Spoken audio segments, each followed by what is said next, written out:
Cerita malam ini datang dari sebuah kawasan perumahan guru yang tergolong masih baru.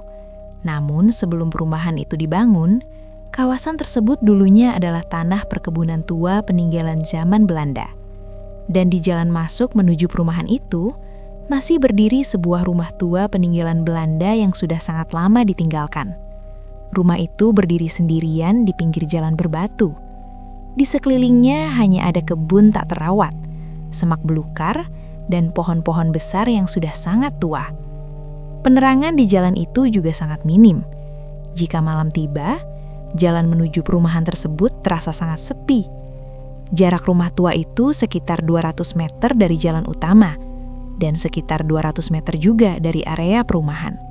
Karena itu, banyak orang yang memilih mempercepat langkahnya jika harus melewati rumah tersebut pada malam hari. Warga sekitar juga sering bercerita bahwa rumah itu sebenarnya tidak benar-benar kosong. Mereka percaya ada satu keluarga yang masih tinggal di sana. Hanya saja, keluarga itu tidak bisa dilihat oleh semua orang. Salah satu kisah yang paling sering diceritakan warga terjadi sekitar tahun 1998. Kisah ini dialami oleh seorang tukang bakso keliling. Pada masa itu, ia berjualan dengan cara mendorong gerobaknya sambil berjalan kaki. Suatu malam selepas Isya, hujan baru saja berhenti. Udara terasa dingin dan gerimis tipis masih sesekali turun. Malam itu ia memutuskan mencoba berjualan ke perumahan guru yang baru dibangun tersebut. Karena menurut cerita, penghuninya mulai semakin ramai. Saat memasuki jalan menuju perumahan, ia harus melewati jalan berbatu dengan kebun tak terawat di kanan dan kiri. Lampu penerangan sangat sedikit. Suasana malam itu terasa sunyi. Ketika ia sampai di tengah jalan, tepat di depan rumah Belanda tua itu, tiba-tiba dua orang anak muda menghentikannya. Satu laki-laki dan satu perempuan. Usia mereka kira-kira sekitar 18 tahun dan 11 tahun. Mereka memesan 2 mangkok bakso. Katanya, bakso itu akan dimakan di dalam rumah. Tukang bakso itu tentu saja merasa senang. Ia segera menyiapkan 2 mangkok bakso untuk mereka. Setelah pesanan selesai, kedua anak itu membawa mangkoknya masuk ke dalam rumah. Tukang bakso tersebut menunggu di luar. Sambil menunggu, ia sesekali membunyikan mangkok baksonya. Ting, ting, ting.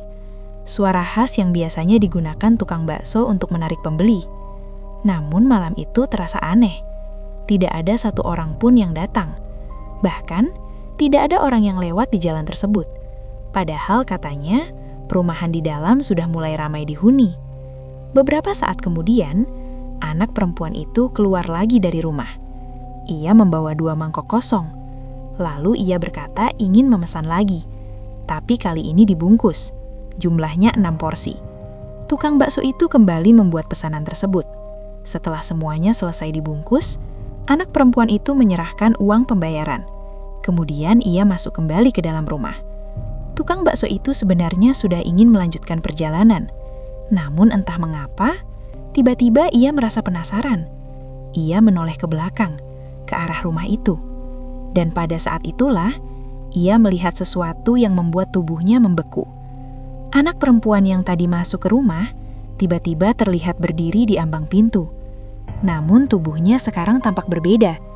Di tubuhnya terlihat luka besar yang menganga. Darah segar mengalir dari luka tersebut.